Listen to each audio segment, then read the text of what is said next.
The most insane Kobe Bryant story ever. Now, let's be honest here. When talking about Kobe Bryant, the Black Mamba, you can make at least 50 videos talking about an insane Kobe Bryant moment. He was in the league for 20 years and had countless incredible stories each and every year.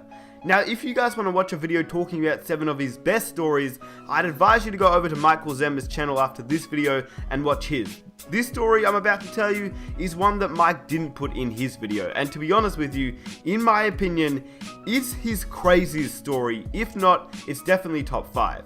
Now, this story not only shows how dedicated to the game Kobe truly was, but it shows how much Kobe Bryant practiced each day to even realize what was happening at the time. That probably doesn't make any sense, so let me explain. Here is the most insane Kobe Bryant story ever. I will also say this is from Gerald Henderson's article in the Players Tribune, which I'll leave a link to in the description box down below. The story starts in Charlotte 2009. At this point, Kobe Bryant was at the peak of his powers and hitting clutch shot after clutch shot. It was the year he won his 4th NBA championship and was playing really well. It was during the regular season, and Kobe was having his normal pre-game shoot around. I mean, if you've ever seen Kobe before a game shooting, he rarely misses. To be fair, there's no defender at all, which most NBA players are able to knock down these shots, but on this day, Kobe couldn't hit one shot. I mean, maybe he was just not feeling it this day. It happens. Players can sometimes just feel a little tired on back-to-backs, injuries can take over, but usually it's fatigue after a back-to-back game and things of that nature. Except, this is Kobe Bryant we're talking about here. This isn't just a regular player. Kobe was missing wide open shots after wide open shots with no defenders around him. So obviously something seemed a little bit odd. Kobe Bryant missing wide open shots, no defenders around him, that seems really fishy. So Kobe Bryant proceeds to walk to the middle of the court, looks directly at the rim, turns around and says, "There's something wrong with the rim." Not his shot, the rim. He said that to Gerald Henderson. The first thing that Kobe Bryant ever said to him. In fact, this was the first time they'd ever actually met. Well, kind of. At the time, like I said, Henderson was playing in Charlotte, but it was actually his rookie year in 2009, and the Lakers were visiting. Now, Henderson had looked up to Kobe his entire childhood, just as Kobe Bryant had looked up to Jordan, and how most players entering the NBA look up to LeBron James nowadays. I mean, playing your idol or a player that you looked up to is a pretty big deal, and Gerald Henderson was a kid from Philly, who grew up close to Lower Merion. Obviously, having that connection with Lower Merion and Kobe Bryant was quite strong, as Kobe was not only a national legend, he was a hometown legend. He played high school there, and that was a pretty big deal for Henderson growing up.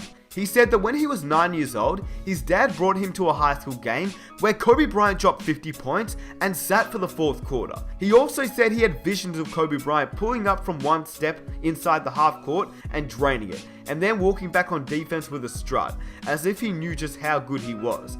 He did. Lower Merion was a small gym, standing room only. Everyone was there to see him.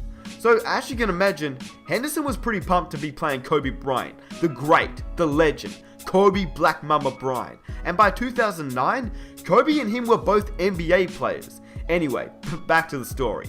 Henderson was already shooting around, and there's still about 45 minutes until the tip-off. And in Henderson's own words, he says, "Kobe's on the other end, still shooting, and I'm glancing over at him. Remember, I'm a rookie. I want to see how this guy approaches warm-ups. He's one of the greatest of all time. Maybe I can learn something from him, steal a move or two." I looked up and he had stopped shooting. Kobe was up to something, but it was weird. He was missing more shots than he was making. Honestly, he was missing a lot. All of a sudden, I look up to Kobe and he stopped shooting. He was holding the ball on his hip with one hand and motioning to the sideline with the other. Then all sorts of commotion started. A crew of maintenance guys showed up out of nowhere. It looked like a hockey line maintenance guys rushing on and off the court. Kobe was saying something to them and gesturing, but from where I was standing, I couldn't make out what they were saying. Suddenly, there was a ladder being set up under the basket. Kobe's pointing up at the rim, and the maintenance guys are positioning the ladder. A measuring tape is involved. I said, "What's going on?" Kobe was up to something. I'm standing at half court watching the scene play out, and Kobe starts walking over to me. "Something's wrong with the rim." "Oh yeah?" "We're watching a guy climb up the ladder and tinker with the rim. it's too low. The rim's a quarter of an inch too low. Hold up, I need to interrupt here because do you know how little size that is? A quarter of an inch. Like what? That's crazy. Anyway, Henderson says, huh? What do you mean? I never really heard about maintenance issues with a rim before a game. Kobe goes, I was missing shots that I don't miss. I'm pretty sure it's low. A quarter of an inch. The fact that he didn't even measure, he just knew from the amount that he practiced. Most NBA players, I guarantee you, wouldn't even notice. They just shoot a little higher or lower, but not Kobe Bryant. He shot it exactly the same way each and every time. Anyway, Henderson goes on to say, that was it, our first conversation. He went back to his shooting routine. Two things pop into my head. Number one, man, I can't believe I just had a conversation with Kobe.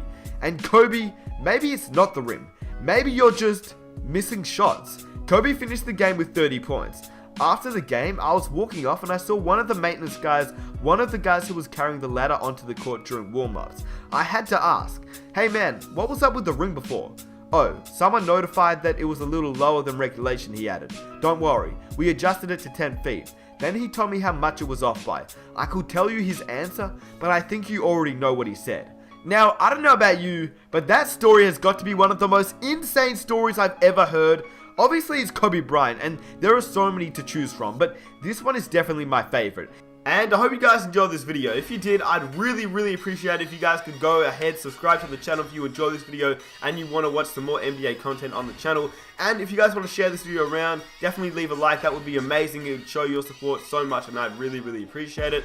But there's a few things I want to say. The number one thing is just if you guys haven't followed my new Instagram account, we're doing an NBA 2K18 giveaway on there, so be sure to definitely follow that account. Links are in the description box down below. New merchandise is up on the store, so if you want to get some Nick Smith merch, definitely rep your boy. And I'll catch you guys in my next video. Thanks for watching. Peace.